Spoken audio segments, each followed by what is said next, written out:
Can we have a round of applause, please, for Louis? Fucking great. It's great to be here with you guys. You all good? Yeah. Oh, I love it. I'm glad that you guys got freebies. Unfortunately, you got better freebies than me. I'm in a bit of a mood. I'm going home to Rise of the Lycans. I'm not saying that my career's been salubrious, but you know, something's gone wrong when you go, oh, I've got tickets for a premiere! And it's lesbian vampire killers. I don't want to judge you all, I don't know you all that well yet, you know, you may be all moral people, but if I use the phrase with lesbian vampire killers of waste of a torrent, you may know exactly what I'm talking about. But plus, it's good that there's festivals like this. I mean, the thing is, I think there's still very much, with all the sort of geek chic thing, would you say there's still very much a stigma for enjoying sci-fi and fantasy these days? No. I have taken a survey.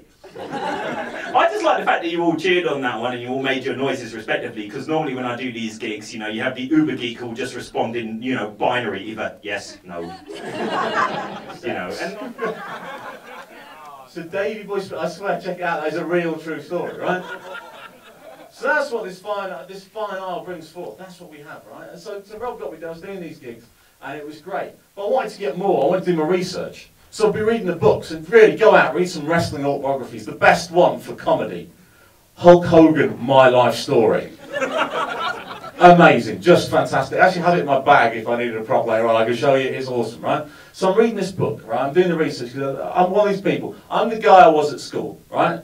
I can't do anything without the deadline being like 3 hours away. So the gig's coming out, I'm desperately reading this Hulk Hogan book on the train. Now I'm coming down from Highgate, I'm on the Northern Line, and we get to Kentish Town, it's a Sunday afternoon. Now, I don't know if you know this, but in Kentish Town on Sundays there's a bar called The Church. Has anybody ever heard of it? Yeah. A few people know. And there's that knowing post-traumatic stress sort of thing in the way you know about it. Oh, yeah. The Church has the following rule. It's open on a Sunday. It opens at 10 AM, it shuts at 3 PM. In that window of time, people just get destroyed. There's like a fancy dress thing. You come, if you go through Kentish Town about 3 on a Sunday afternoon, it's like some weird Dayglow zombie apocalypse sponsored by WKD. It's just absolutely wrong. It's really popular with the travellers. There's also Aussie sappers, all tend to be in Dayglow fancy dress with like a highlighter pen written on them, just no idea where they are in the world. So I'm there, Hulk Hogan book, earphones in, just reading on the tube, we put it in Kentish Town. The carriage just fills up. All the seats full, nobody can barely move, because there's always Dayglow drunk people on the tube, right? Now, 3 lads sit opposite me, proper knuckle-dragging gorillas. They sit down, all right, I'm not going to mess with you. Then 2 girls sit down next to me. The one girl is so paralytic they've propped her up in the corner of the carriage. But the girl next to me is stunning. Fantastic, dusky, just beautiful. I mean, never have you seen a hotter woman. But I just assume she's with the gorillas. I'm going to keep reading chapter 6, Beating the Ultimate Warrior. So I'm reading away. And I look up and I notice the gorillas are giggling in my general direction. You geeks, you know, bad sign. So I look at the glass behind their heads and I notice the girl, the hot girl, is sort of looking over at my book. So I think I've got to address this. Hulk Hogan is closed. Out come the earphones. I say, yeah, sure, sorry. I was just admiring your book. On wrestling. Gauntlet's been thrown down. So I respond, yeah, no, not the coolest thing in the world maybe, but I've got to write some jokes. She's like, why are you writing jokes? Because I've got to do a stand-up gig. Are you a stand-up comedian? That's right. The power is mine, it's back on. We get chatting, and this girl is not only hot, she is absolutely lovely. And I think, yes, the wrestling has not stopped me. I'm going to make this happen. I'm going to make this work. This could be something. I could maybe ask her for a number. And I'm just plucking up the courage, the nerves subsiding enough that I might go for the digits. When all of a sudden our chat is disrupted, in fact the whole carriage is disrupted, this man breaks into the carriage. Now I need to describe it to you, right? He's got battered black shoes. He's wearing blue jeans. He's got this lime green shirt that smells of both BO and piss. It's really quite an achievement.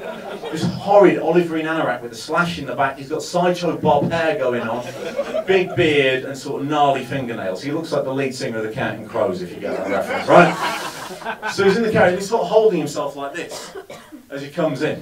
Now, everybody who's in the church is all excited because, like I said, the mainly sappers and Aussies, they're all going to get the tubes down to Shepherd's Bush because the walkabout is where the party's going to continue. It's all ready. So this guy suddenly stumbles in and goes,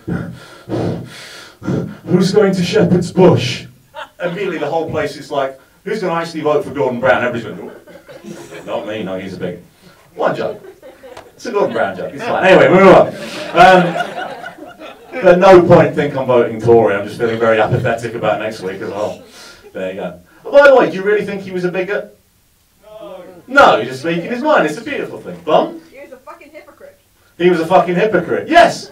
What more do the British want? That's the man to lead us. He has our values.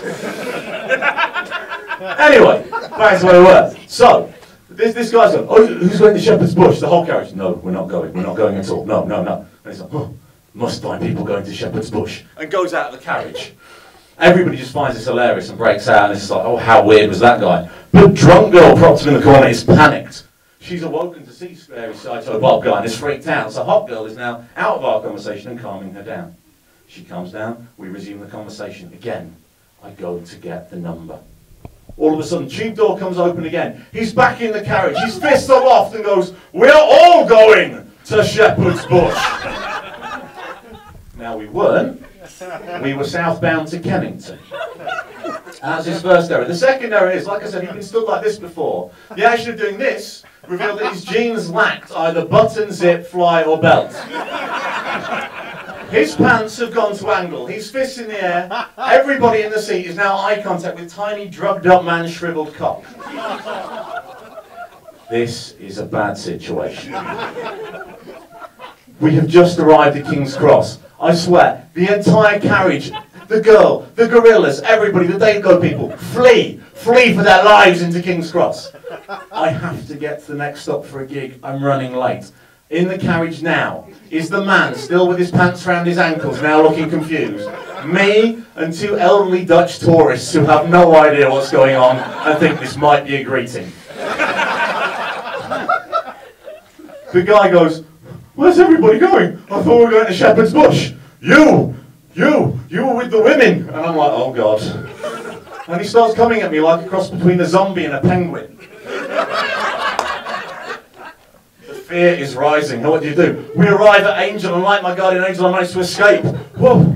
And then I reflect on that scenario. I have gone from chatting up one of the hottest girls I know. 30 seconds later, I'm stuck with a half-naked tramp. How can I resolve this situation? How can I make my life better? And I stood there on the platform thinking, fuck, that was annoying. There's got to be a way around this. Wrestling's literally this, there's got to be a way. And I thought of the Hulk Hogan's, and I thought of the Stone Cold Steve Austin, I thought, let's rise up, let's fight back and Hulk up, let's think of a solution. Well, this was all a true story, and it happened a year ago, right? This was my solution. At the time, they were still in publication, the London Light and the London Paper. They had a section called, I Saw You. You know the ones, for the slightly lame one. I was on the number 88 bus from Clapham. I had a red scarf on. You had eyebrows. Want to meet? There's really no succinct, easy to find things. So I thought, this is my moment.